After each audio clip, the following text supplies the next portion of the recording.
ஆதிராட்சி இன்றைக்கி நைட் வந்து இந்த மாதிரி சாதம் வாங்கிட்டோம்னா தண்ணி ஊற்றிச்சிட்டோம்னா நெக்ஸ்ட் டே சாப்பிடும்போது நமக்கு வந்து அதில் வந்து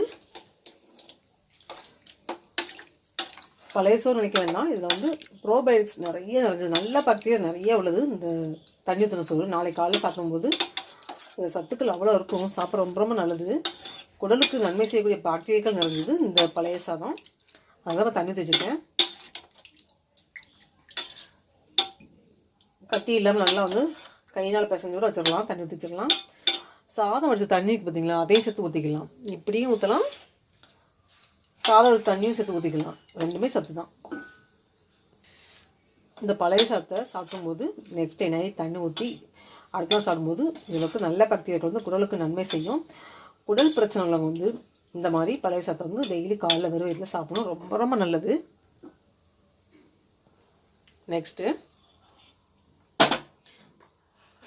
நைட் படுக்கும்போது இந்த மாதிரி பசும்பாலில்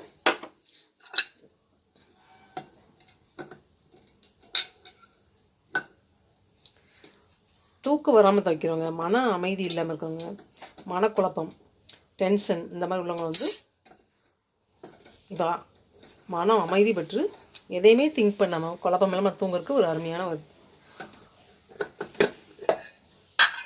ஒரு மருந்து சொல்ல போகிறேன். அது என்ன பார்க்கலாமா? கடுக்காப்பொடி இந்த அளவு சேர்த்தா போதும்.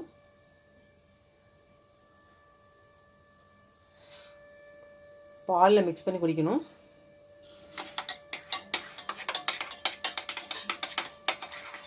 சுடுதண்ணில் கலந்து குடிச்சதுக்கப்புறம் பால் கலந்து குடிக்கணும். பாலோ தயிரோ ரெண்டாவது குடிச்சிடணும். கடுக்காப்பொடி குடிக்கும்போது இல்லை பாலில் டேரெக்டாக மிக்ஸ் பண்ணி குடிச்சிடலாம்.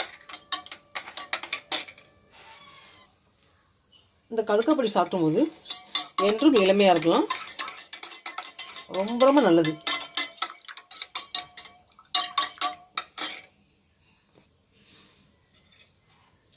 அப்படியே குடிச்ச வேண்டியதான்.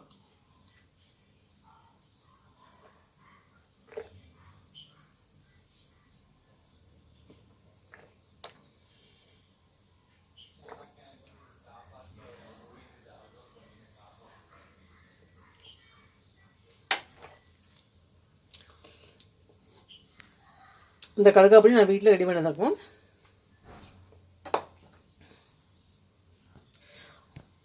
ஆதிராட்சியெல்லாம் தொடர்ந்து பாருங்கள். இதே மாதிரி ஹெல்த்து உடம்புக்கு ஆரோக்கியம் தரக்கூடிய நிறைய குறிப்புகள் நான் சொல்கிறேன். கொஞ்ச நாள் வந்து கேப் விட்டு போச்சு, சொல்ல முடியாமல் போச்சு. இனிமேல் வந்து தொடர்ந்து இந்த ஆதிராட்சி சேனலை பாருங்கள், என்னோடய சேனலை பாருங்கள். இதே மாதிரி நிறைய மருத்துவ